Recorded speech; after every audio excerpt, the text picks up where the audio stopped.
Hi everyone and welcome back to my YouTube channel. Today we're making curry chicken and rice.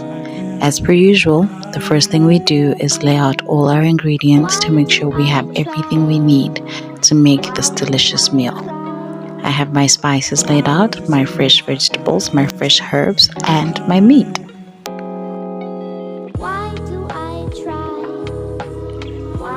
Next thing you want to do is go ahead and wash all your vegetables.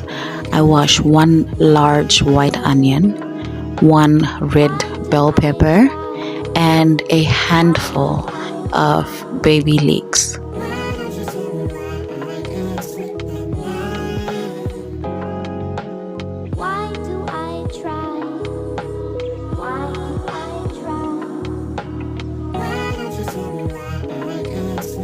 Next, you want to go ahead and chop your onion into small pieces. So you want to dice one full onion.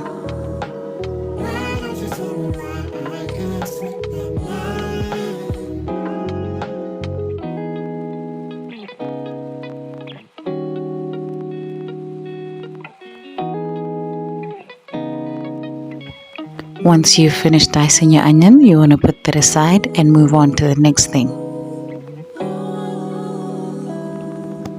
Next up, you want to go and finely dice one red bell pepper.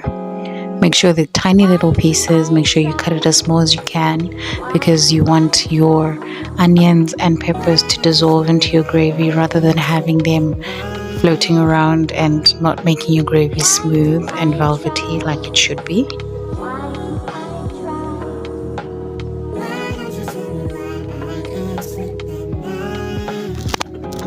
Next, you want to go ahead and thinly slice your baby leeks. So you want to slice the white and the green part of your baby leeks. I put maybe 4 sprigs or 5 sprigs just so you can get that flavor from the leeks.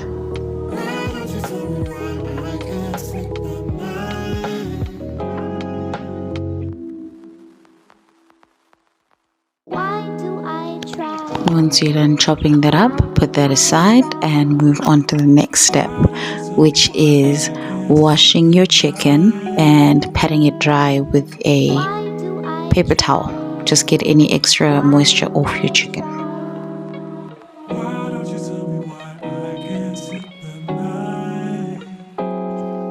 So here what I've done is I've taken a few paper towels and laid them on my tray. And then I go ahead and wash my chicken, just wash off any gunk and any bacteria or whatever it is that might be on the meat. Wash your chicken pieces nicely, then lay them on your tray with paper towels. Once you're done with that, just make sure they're good decent sizes. If there are any that are too big, you want to chop them, maybe cut it in half or make it into pieces that are more reasonable. And then you want to pat your chicken dry with another paper towel. So you place it on a paper towel, but grab another paper towel and just pat it dry and get all that extra moisture off your chicken.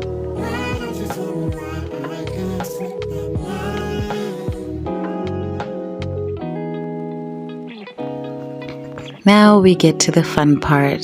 Let's grab our spoon and get to cooking.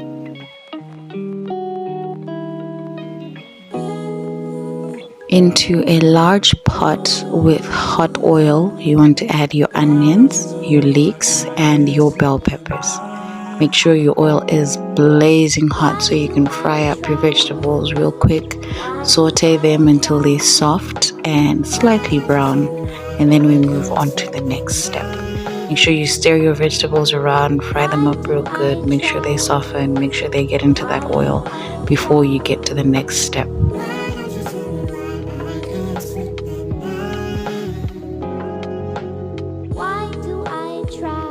Now we want to start layering the flavors of our curry.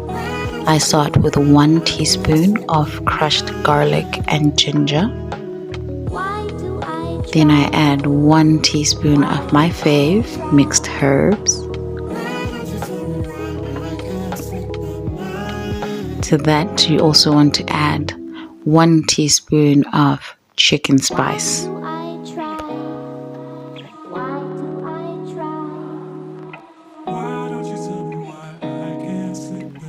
Next, you go in with a good sprinkling of fennel seeds.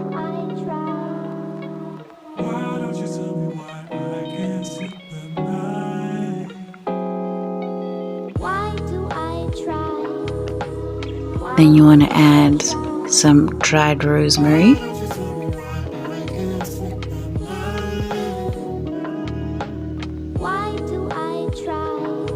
Next, you add a good amount of garlic salt. Then you go in with some crushed chili flakes. This is optional. If you have a household with kids, you might want to skip this part. You then go in and add a generous amount of paprika for color and for flavor. If you know, paprika makes everything look a little bit better. Then you go in with your curry powder. This could be your own home blend, could be your Raja, could be Madras, whatever curry powder you feel like you go ahead and add a generous helping of that. Then you want to stir it all in. Make sure your spices fry up. Make sure your spices mix with your vegetables before the next step.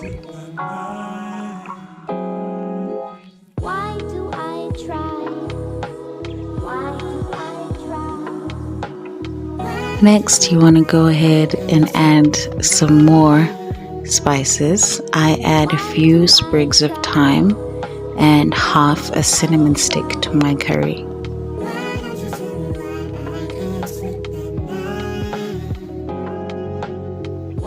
After adding all your spices, now you want to layer your chicken in.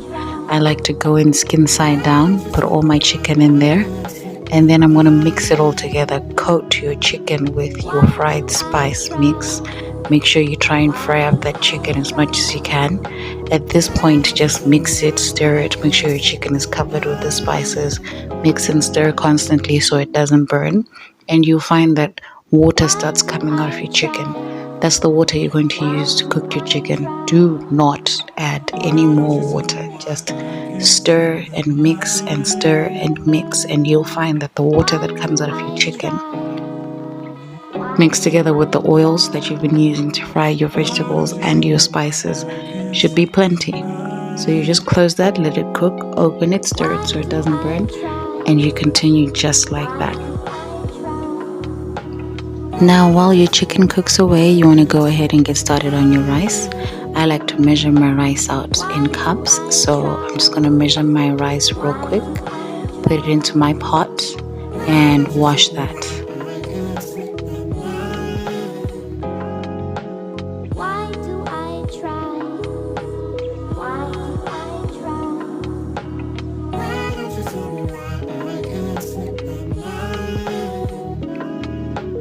Normally, I wash my rice 3 to 4 times before I put it on the stove just to get all the starch out so it doesn't stick together. So you wash and you rinse and you wash and you rinse, and then you put your pot on the stove. I just went back real quick to check on my chicken to make sure it doesn't burn, and as you can see, the water was starting to come out of the chicken and it was cooking by itself. No need to add any extra water. It just makes it watery and takes away from the flavor.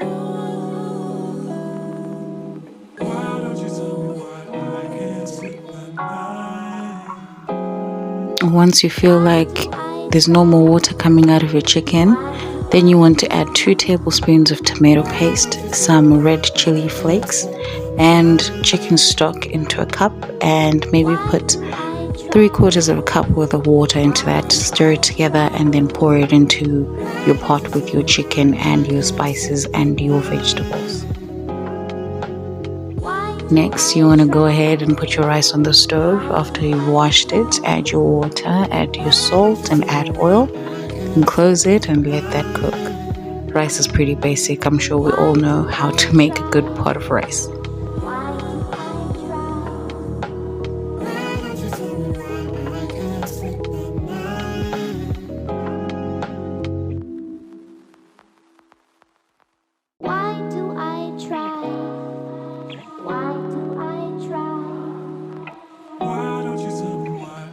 Now, while my rice and my chicken cook away on the stove, I'm going to go ahead and start prepping my garnishes. I like to garnish my curry with some coriander and fresh green chili. So you just want to finely slice your coriander or roughly chop it really. Coriander, I like coriander, so whether it's big little pieces, full leaves or tiny little sprigs, I don't mind. So just chop your coriander and then go ahead and chop one green chili as well for your garnish.